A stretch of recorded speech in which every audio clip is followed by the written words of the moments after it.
Ahoy welders, this is a short 10-minute video of a walkabout at the BayShip Shipyard in Alameda County, Alameda, California. It is intended to give you some idea of what goes on in a shipyard. Toward the end of this video, there's an interview with Jesse, the welding superintendent, who will describe some requirements necessary for welding positions at the yard. Let's begin this walkabout in the fabrication area, where there are cutting tables and other fabrication equipment conducive to fabricating and repairing large seagoing vessels. As you can see, there's a brake and some water tables ahead. We just came out of the fabrication shop where there's a lot of welding going on. There's a Scotsman iron worker, a brake for bending materials, water cutting tables for cutting materials. Outside in the yard, you'll notice that there's some large, that's a Coast Guard vessel there, being rebuilt and repainted, refitted. These are dogs which are meant to use, they're used to put plates together so they can be welded. It kind of helps line them up. This is the test area where they test welders.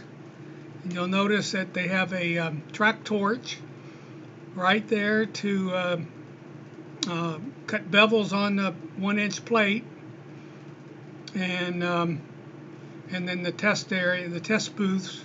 These are also booths used for training, for apprentice training. Some of their equipment that you'll be using. That's a brand new machine there, isn't it?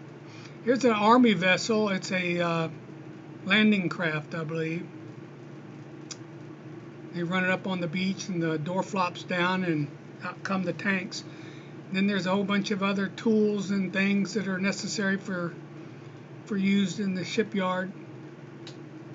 Over here, these guys are welding studs with stainless steel onto a rudder, and the studs hold anodes, sacrificial anode. There's one right there, a little silver looking thing, and he's using a stainless steel rod to weld on the stud that the anode will bolt onto.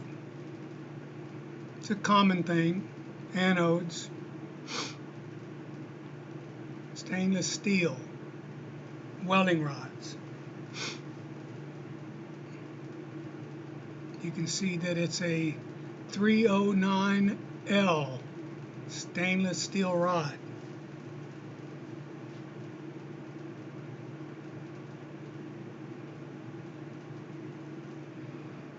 And then we got some painters mixing up the paint.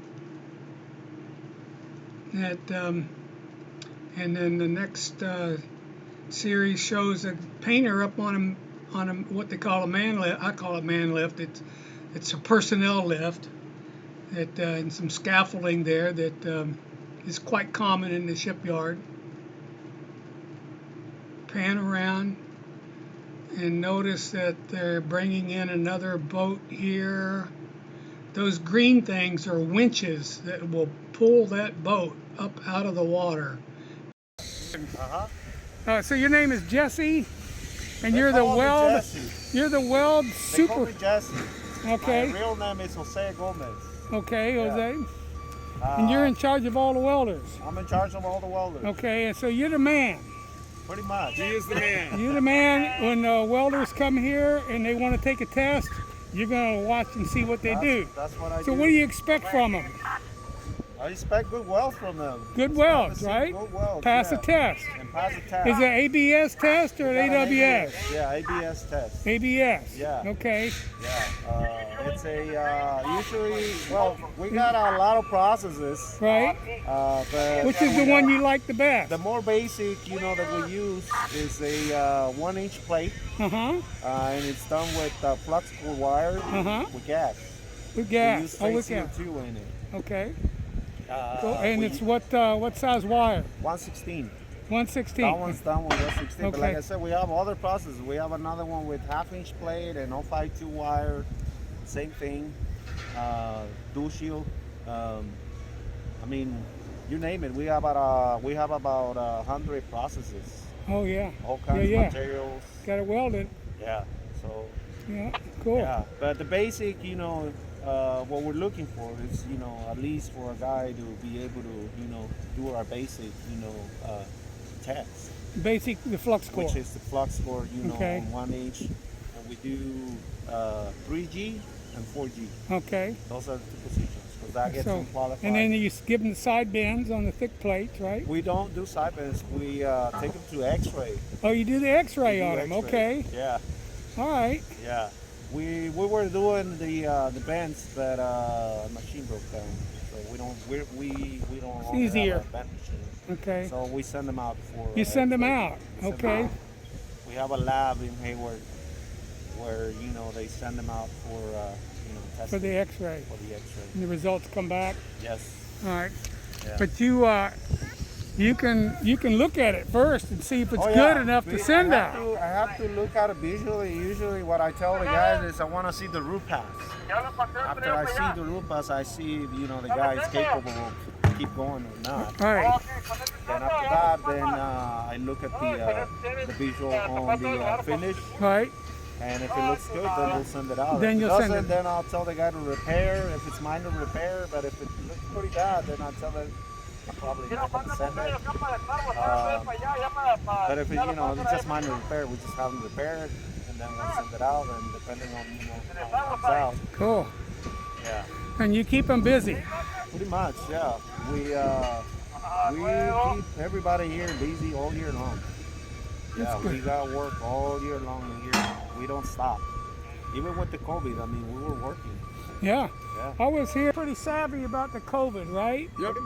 Yeah. Pretty much. We know we need to know to keep our masks on and to stay away from each other. And if anybody's sick, they don't come in. So. Yeah. Protocols, I mean, everything's set. We got a safety department there, around checking on everybody, make sure everyone's wearing their PPE. Yeah. Masks and everything properly. Yeah. Here's a teacher, yeah, and Shabo.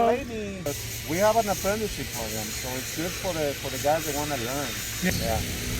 All right. It's great because we're in need of welders right now. And like I said, if they're if they're trainees, I mean we can train them here. If they're, entry levels, we can bring everybody. But you mostly want the flux core.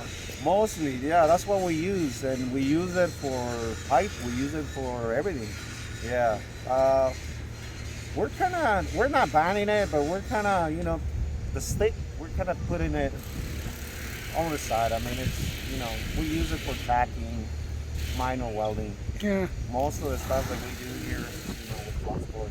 Okay. We also use inner shield wire. 232? Arches, yeah, we use 232. We got a wire from these, it's called Procuring 8. It's 1/16 thick, and it works pretty good on rusty material. Oh. Yeah, 232 is a little bit heavy, but a lot of people can't handle it. Yeah, this wire that we use from East side. pretty nice, yeah. It's almost like if you do it with dual And similar. Oh, really? Yeah. And so you can weld right over the rust. Right over it. Because boats have a lot of rust. A little bit and then goes right over it. Take a needle gun and kind of go. Yeah, pretty much. I mean, you don't want to have this thick, layers of rust. Right. Of course, it won't stick into it. But yeah, as long as you have the metal, right, cleaned up a little, it'll weld it too. Yeah, needle gun was my favorite tool. Yeah. Pneumatic needle gun. Brrr. Clean off the slag, clean off the metal, clean off the paint. Nice. Yeah. So you've always been a teacher? What's your background? So that was Jesse telling us all about what we need to do as welder at the shipyard in Alameda. And then here's a picture of Chris Pankey. He's the coordinator for hiring. There's a picture of the bandsaw shop and another picture of the water cutting jet. Okay, thanks a lot for watching this walkabout of BayShip Alameda Shipyard